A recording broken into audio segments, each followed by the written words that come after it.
Everybody, welcome back to the channel. तो आज की इस वीडियो में हम इकोनॉमिक्स के 2015 के क्वेश्चन पेपर की कंप्लीट सॉल्यूशंस को इस वीडियो में कवर अप करने वाले हैं। ठीक है, 2015 के पेपर में आपसे टोटल 40 ऑब्जेक्टिव टाइप क्वेश्चंस पूछे गए थे और आपको उन सारे क्वेश्चंस को सॉल्व करना था। और आप इन कंप्लीट वीडियो को जब कंप्लीट कर लोगे तो देखना है जितने क्वेश्चंस मैं आपको करवाने वाला हूँ, जो कंप्लीट 40 क्वेश्चन मैं आपको करवाने वाला हूँ, आपको लगेगा कि इन क्वेश्चंस को हमने ऑलरेडी पहले ही सॉल्व कर रखा था। और ऐसा इसलिए क्योंकि जितने क्वेश्चंस आपसे 2015 के पेपर में पूछे गए थे वो सारे क्वेश्चंस कई बार आपके एग्जाम में रिपीट किए जा चुके हैं। चाहे आप 2021 के पेपर को देखो, 22 के पेपर को देखो, 23 के पेपर को देखना, कई सारे क्वेश्चंस आपके एग्जाम में रिपीट किए जा चुके हैं। ठीक है, तो इस रीज़न से इस वीडियो के एक भी क्वेश्चन को आप मिस नहीं करना, क्योंकि हर एक क्वेश्चन इंपॉर्टेंट है और इनमें से कई सारे क्वेश्चन आपके एग्जाम में आएंगे ही आएंगे, ये आप कंफर्म रहो। ठीक है, तो स्टार्ट करते हैं इस वीडियो को। और अगर आप चाहते हो इकोनॉमिक्स के 2015 के पेपर के PDF को डाउनलोड करना, तो आप चेक कर सकते हो इस वीडियो के डिस्क्रिप्शन बॉक्स को, वहाँ मैंने इस कंप्लीट PDF के लिंक को शेयर कर रखा है। ठीक है, तो स्टार्ट करते हैं वीडियो को। देखो, क्वेश्चन नंबर फर्स्ट है, which is a central problem of an economy. तो central problem of an economy में हमने what to produce, how to produce and for how to produce पढ़ा, लेकिन वो हमें किसके अंतर्गत पढ़ना था? वो हमें पढ़ना था एलोकेशन ऑफ रिसोर्सेज के अंतर्गत। ठीक है, यानी कि central problem of an economy में हमें 3 चीज़ों को पढ़ना रहता है: allocation of resources, efficient use of fuller utilisation of resources and economic development और ग्रोथ ऑफ रिसोर्सेज। जहाँ हमने what to produce, how to produce and for how to produce को एलोकेशन ऑफ रिसोर्सेज के अंतर्गत पढ़ा है। ठीक है, तो ये ऑब्जेक्टिव में कई बार आपसे पूछे जाते हैं। तो क्वेश्चन नंबर फर्स्ट का आंसर क्या हो जाएगा? इसका आंसर हो जाएगा ऑप्शन नंबर डी, यानी कि ऑल ऑफ दिस। अब देखो, सेकंड नंबर क्वेश्चन है, which of the following is a source of production. तो सोर्स ऑफ प्रोडक्शन इनमें से कौन सा है? मैंने आपको कई बार बता रखा है और कई बार आप जब मैंने माइक्रो इकोनॉमिक्स के chapter wise previous year questions को करवाया था तो वहाँ मैंने कवर करवा रखा था, लैंड, लेबर एंड कैपिटल, ये सारे सोर्स ऑफ प्रोडक्शन होते हैं। ठीक है, यानी कि सेकंड नंबर क्वेश्चन का आंसर हो जाएगा option number D, that is all of this. अब देखो, क्वेश्चन नंबर थर्ड है, according to whom economics is a science of human welfare. तो ये भी कई बार आपसे एग्जाम में पूछा जा चुका है, आप खुद देखना, मॉडल पेपर देखना, कई बार पूछा जा चुका है। इसका आंसर क्या होगा? Economics is a science of human welfare. ये ए मार्शल ने कहा था, एडम मार्शल ने कहा था, यानी कि सॉरी अल्फ्रेड मार्शल ने कहा था। तो क्वेश्चन नंबर थर्ड का आंसर हो जाएगा ऑप्शन नंबर ए। अब देखो, क्वेश्चन नंबर 4 है, which of the following is not a factor of production. तो यहाँ पे पूछा जा रहा है कि इनमें से कौन सा फैक्टर ऑफ प्रोडक्शन नहीं है। तो मैंने आपको बता रखा है, लैंड, लेबर, कैपिटल और एंटरप्रेन्योरशिप, ये सारे फैक्टर ऑफ प्रोडक्शन होते हैं। तो यहाँ पे मैंने मनी तो बताया नहीं है आपको, इस रीज़न से money is not a factor of production. तो क्वेश्चन नंबर 4 का आंसर हो जाएगा ऑप्शन नंबर डी।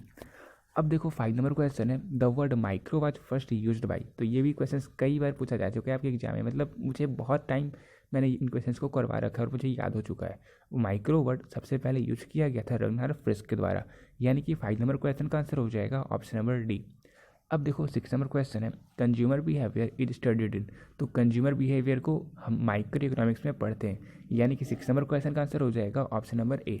और मैंने फर्स्ट चैप्टर, इंट्रोडक्शन के चैप्टर के कंप्लीट टॉपिक को आपके साथ शेयर किया था माइंड मैप के साथ, उसे आप रिवाइज कर लोगे तो ये सारे क्वेश्चन आपसे इजीली सॉल्व हो जाएंगे। अब 7 नंबर क्वेश्चन है, elasticity of demand for necessary good is.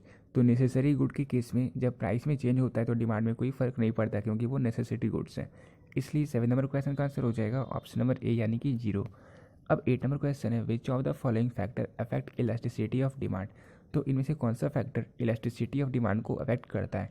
तो ये क्वेश्चन कई बार आपसे एग्जाम में पूछा जा चुका है और इसका करेक्ट आंसर होगा ऑप्शन नंबर डी में ऑल ऑफ दिस। ठीक है, यहाँ पे नन ऑफ दिस लिखा हुआ है क्योंकि क्वेश्चन पेपर में भी नन ऑफ दिस लिखा हुआ था, तो मुझे बताना था कि क्वेश्चन पेपर में भी कुछ क्वेश्चन गलत होते हैं, इस रीजन से मैंने डिट्टो वैसे ही हर एक क्वेश्चन को टाइप किया जैसे आपके प्रीवियस ईयर क्वेश्चन में दिया हुआ था। Nature of goods, price level और इनकम लेवल, ये तीनों अफेक्ट करते हैं, ऐसे फैक्टर हैं जो इलास्टिसिटी और डिमांड को अफेक्ट करते हैं। तो 8 नंबर क्वेश्चन का आंसर हो जाएगा ऑप्शन नंबर डी, यानी कि ऑल ऑफ दिस। ठीक है, याद रखना आप लोग। फिर देखो, 9 नंबर क्वेश्चन है, law of demand is a. तो याद रखना, लॉ ऑफ डिमांड एक क्वालिटेटिव स्टेटमेंट है, लेकिन इलास्टिसिटी ऑफ डिमांड एक क्वांटिटेटिव स्टेटमेंट है। ठीक है, और ये क्वेश्चन भी कई बार आपसे एग्जाम में पूछा जा चुका है। Law of demand quality show करता है और इलास्टिसिटी ऑफ डिमांड क्योंकि नंबर पर डील करता है इसलिए वो क्वांटिटी शो करता है। अब क्वेश्चन नंबर 10 है, in production function, production is a function of. तो ये भी कई बार आपसे एग्जाम में रिपीट किया जा चुका है। प्रोडक्शन फंक्शन में production is a function of factor of production, ठीक है। तो क्वेश्चन नंबर 10 का आंसर हो जाएगा ऑप्शन नंबर बी। फिर अब 11 नंबर क्वेश्चन है, eight which time all the factor of production में बी चेंज्ड। तो किस टाइम में जितने भी फैक्टर प्रोडक्शन होते हैं सभी को चेंज किया जा सकता है। तो बड़ा ही बेसिकली बड़ा ही सिंपल सा क्वेश्चन है। लॉन्ग रन में अगर हम देखें तो जितने भी फैक्टर प्रोडक्शन होते हैं उन सभी को चेंज किया जा सकता है, यानी कि 11 नंबर क्वेश्चन का आंसर हो जाएगा ऑप्शन नंबर बी।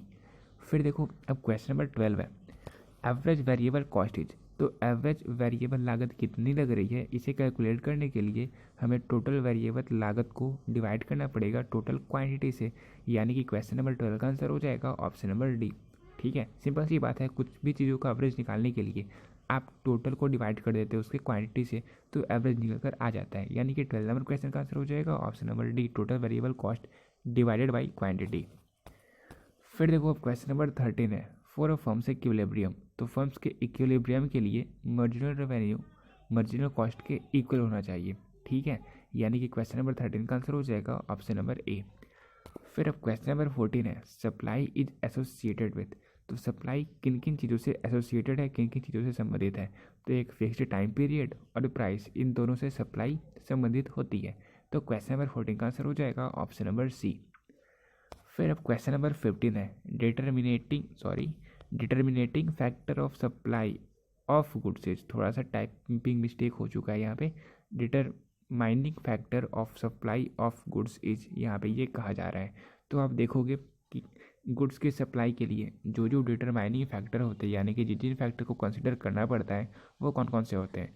एक होता है गुड्स का प्राइस, एक उस गुड्स का जो रिलेटेड गुड्स है उसका प्राइस, और एक होता है जितने भी फैक्टर प्रोडक्शन होते हैं उन सभी का प्राइस।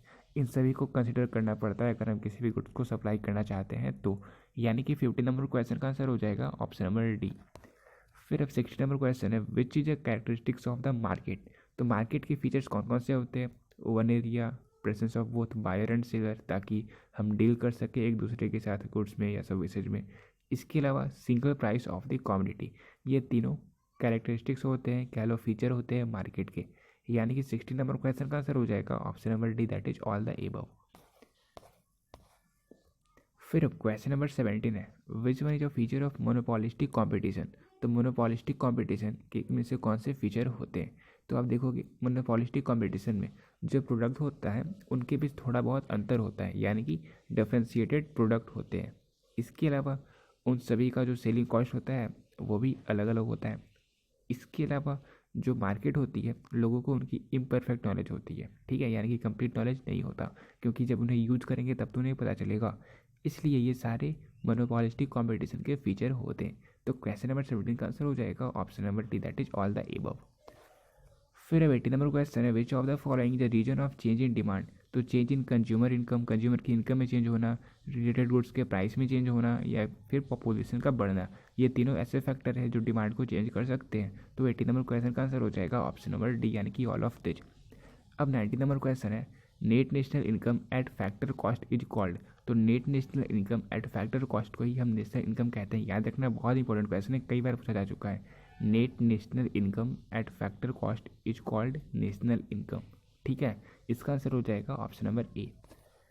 फिर अब क्वेश्चन नंबर 20 है, depreciation expenses are included in. तो डिप्रिसिएशन एक्सपेंसेस को हम किस में इंक्लूड करते हैं। आप देखोगे GNP at MP, NNP at MP और एनएनपी एट एफसी। डिप्रिसिएशन को हम कहाँ से माइनस करते हैं, हम ग्रॉस को माइनस कर देते हैं डिप्रिसिएशन से, तो हमारा नेट निकल कर आ जाता है।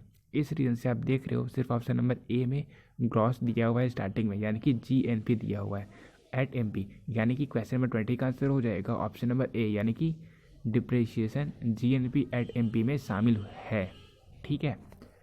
फिर अब 21 नंबर क्वेश्चन है, which one is included in 3 sector model. तो 3 सेक्टर मॉडल में फैमिली, फर्म और गवर्नमेंट तीनों को शामिल किया जाता है, यानी कि 21 नंबर क्वेश्चन का आंसर हो जाएगा option number D, that is all the above. अब 22 नंबर क्वेश्चन है, which service is included in tertiary sector. तो टर्शियरी सेक्टर को सर्विस सेक्टर भी कहते हैं और कम्युनिकेशन एक सर्विस है, यानी कि 22 नंबर क्वेश्चन का आंसर हो जाएगा ऑप्शन नंबर सी। फिर अब 23 नंबर क्वेश्चन है, which method is adopted in measuring national income. तो नेशनल इनकम को मेजर करने के लिए कौन कौन से मेथड अडॉप्ट किए जाते हैं। प्रोडक्शन मेथड, इनकम मेथड और एक्सपेंडिचर मेथड, ये तीनों मेथड के थ्रू हम नेशनल इनकम को कैलकुलेट कर सकते हैं। तो तो 23 नंबर क्वेश्चन का आंसर हो जाएगा ऑप्शन नंबर डी। अब 24 नंबर क्वेश्चन है money is what money does who said it. मतलब ये सारे क्वेश्चंस कई बार रिपीट किए जा चुके हैं, समझ रहे हो। इसका आंसर क्या होगा, money is what money does. ये किसने कहा था, ये कहा था हार्ले विथर्स ने। तो 24 नंबर क्वेश्चन का आंसर हो जाएगा ऑप्शन नंबर ए। फिर अब 25 नंबर क्वेश्चन है what is the primary function of commercial bank. तो डिपॉजिट एक्सेप्ट करना, लोन प्रोवाइड करना, वहाँ पे लॉस हो गया लेकिन उसको लोन होगा, ठीक है। फिर क्रेडिट क्रिएशन, ये तीनों कॉमर्शियल बैंक के प्राइमरी फंक्शन होते हैं। तो 25 नंबर क्वेश्चन का आंसर हो जाएगा option number D, that is all the above, ठीक है। फिर देखो 26 नंबर क्वेश्चन है the full form of ATM is. तो बड़ा ही सिंपल सा क्वेश्चन है और ये भी कई बार रिपीट किया जा चुका है। एटीएम का फुल फॉर्म होता है automated teller machine. 26 number question का आंसर हो जाएगा ऑप्शन नंबर सी। फिर अब 27 नंबर क्वेश्चन है reserve bank of India was established in. तो आरबीआई को कब इस्टेब्लिश किया गया था, इसे किया गया था 1935 में। तो क्वेश्चन नंबर 27 का आंसर हो जाएगा ऑप्शन नंबर बी। फिर अब 28 नंबर क्वेश्चन है micros which mean small belongs to which language. तो मैंने आपको फर्स्ट चैप्टर के इंट्रोडक्शन की वीडियो में बताया था कि ये जो माइक्रो वर्ड है ये ग्रीक वर्ड माइक्रस से आया है। तो इस रीजन से इसका आंसर क्या होगा, इसका आंसर हो जाएगा ऑप्शन नंबर बी, यानी कि ग्रीक वर्ड से आया है माइक्रस, जिसका अर्थ होता है स्मॉल। फिर अब 29 नंबर क्वेश्चन है how many types of elasticity of demand. तो इलेक्ट्रिसिटी ऑफ डिमांड के 5 टाइप होते हैं, ठीक है। इसके अलावा देखो क्वेश्चन नंबर 30 है विच money issued by the central bank. तो सेंट्रल बैंक के द्वारा करेंसी को इशू किया जाता है। तो 30 नंबर क्वेश्चन का आंसर हो जाएगा ऑप्शन नंबर ए। फिर 31 नंबर क्वेश्चन है RBI announce the guidelines to issue licence to new bank of private sector on. तो आरबीआई ने कब अनाउंस किया था, कब इस गाइडलाइंस को अनाउंस किया था कि जितने भी न्यू बैंक है प्राइवेट सेक्टर के उन सभी को लाइसेंस दिया जाएगा, इशू किया जाएगा। तो ये किया गया था जनवरी 2020 1993 में, यानी कि 22 जनवरी 1993 में इस गाइडलाइंस को आरबीआई के द्वारा अनाउंस किया गया था। तो 31 नंबर क्वेश्चन का आंसर हो जाएगा ऑप्शन नंबर ए। फिर 32 नंबर क्वेश्चन है banking sector reform in India began in which year. तो इंडिया में बैंकिंग सेक्टर रिफॉर्म कब स्टार्ट हुआ था, ये हुआ था 1991 में। तो 32 नंबर क्वेश्चन का आंसर हो जाएगा ऑप्शन नंबर सी। अब इसके अलावा 33 नंबर क्वेश्चन है supply creates its own demand who give this law. तो ये लॉ कि supply create it's own demand ये किसके द्वारा दिया गया था, ये दिया गया था जेबी से के द्वारा। और मैंने ये सारे क्वेश्चंस भी कई बार रिपीट किए गए थे, तो मैंने आपको बताया था कि आप इस तरीके से याद कर सकते हो supply create it's own demand who says, तो जेबी से।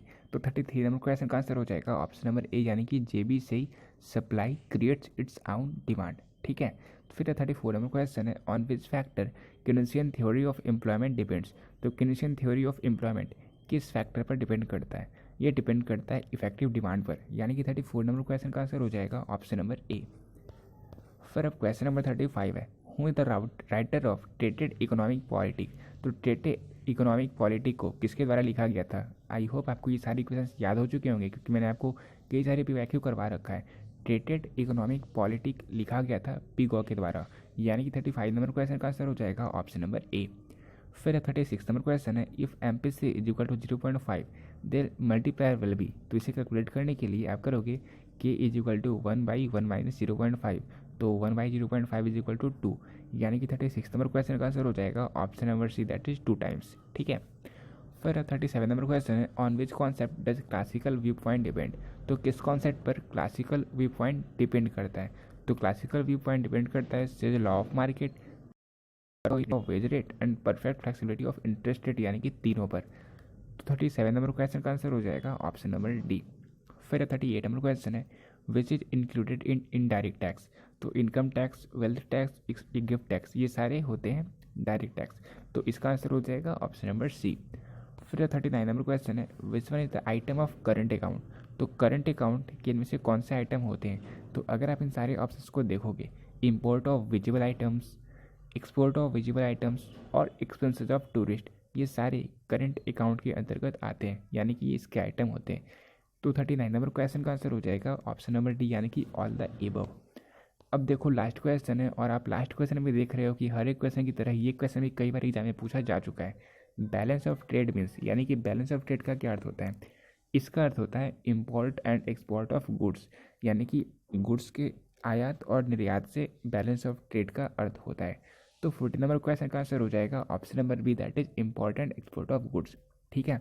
तो यहाँ हमने 2015 के कंप्लीट ऑब्जेक्टिव क्वेश्चंस को कवर कर लिया और आपने देखा एक एक क्वेश्चन कई बार आपको एग्जाम में पूछा जा चुका है आपके फाइनल एग्जाम में, इसलिए इनमें से एक भी क्वेश्चंस को आप मिस नहीं करना और सारे क्वेश्चंस को अभी आप PDF डाउनलोड कर बिल्कुल रिवाइज करते रहना, ठीक है।